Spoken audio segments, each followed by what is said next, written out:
Hello বন্ধুরা, আজ আবারও চলে এলাম আরেকটা রেসিপি নিয়ে। আজ বানাবো সুজি দিয়ে একটা রেসিপি। সুজি আমরা এমনি যেমনভাবে বানাই, যে বানানোর পরে সেটা শক্ত হয়ে যায়। আজ আমি এমনভাবে বানাবো সেটা বানানোর পর শক্ত হবে না, পুরো নরমই থাকবে। সেই জন্য আমি আগে সুজিটা নিয়ে নিয়েছি। এই সুজিটা আমি একটা বড় জায়গার মধ্যে আগে ঢেলে নেব। এর মধ্যে এবার এর মধ্যে আমি দুধ দিয়ে দেবো। দুধ দিয়ে আমি এটা পুরো ভিজিয়ে রাখবো।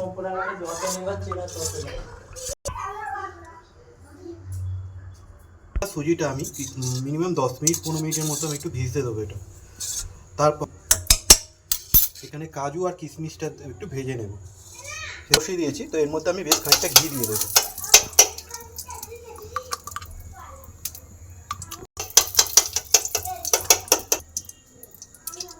ঘিটা আমার গরম হয়ে গেছে। এবার কাজু আর কিশমিশগুলো আমি দিয়ে ভেজে নেব।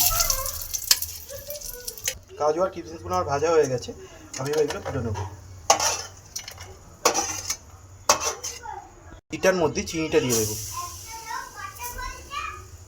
চিনিটা দিয়ে আমি চিনিটা একটু গলতে দেবো। এখানে চিনিটা আমার পুরো গলে গেছে, তো আমি এর উপরে দুধটা পুরো দিয়ে দেবো। আমি এর মধ্যে দুটো এলাচ দিয়ে দেবো।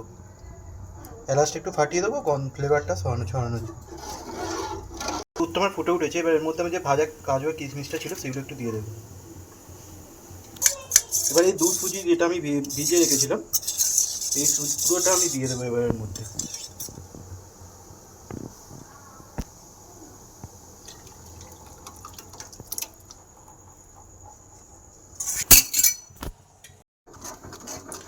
এবার এটা এখন ভালো করে একটু নাড়তে হবে, নাহলে নিচে বসে যাবে। তো ভালো করে এটা নাড়তে হবে আমার। এবার এই সুজিটাকে কন্টিনিউয়াসলি আমার নেড়ে যেতে হবে, আমার একটুও বসবে না।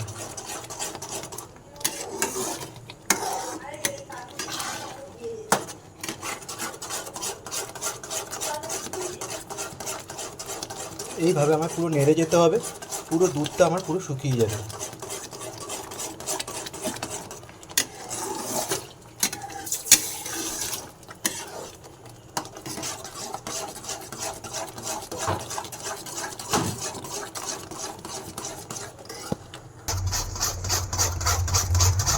এটা প্রায় আমার হয়ে এসছে। কারণ কড়া থেকে দেখো বন্ধুরা, কড়া থেকে আমার পুরো উঠে আসছে। তো আমার এরকমই থাকবে, এটা নরম, এটা তো হবে শক্ত হবে না, এরকম নরমই থাকবে এটা। প্রায় আমার এটা হয়ে এসছে। এবার আমি এটা নামিয়ে নেবো। আচ্ছা, তো এবার আমি এটা নামিয়ে নেবো।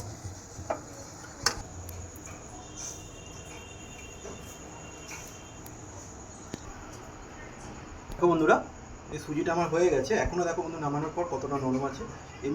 এমনিভাবে করলে আমার সুজিটা তখন শক্ত হয়ে যেত, পিস হয়ে যেত। কিন্তু এইভাবে করেছি বলে সুজিটা আমার এখনও নরম আছে। তো এইভাবে তোমরা বাড়িতে ট্রাই করো। এবার সুজি রান্না খেতে খুব ভালো লাগবে। এরকম নতুন নতুন রেসিপি পেতে আমার সঙ্গে সন্ধ্যার ফেসবুক পেজটা একটু ফলো করে দিও। ইউটিউব চ্যানেল থেকে গেলে চ্যানেলটা সাবস্ক্রাইব করে দিও। দেখা হবে অন্য কোনো রেসিপি নিয়ে। আর এই মতো টাটা, সবাই খুব ভালো থেকো, সুস্থ থেকো, আমার পাশে থেকো।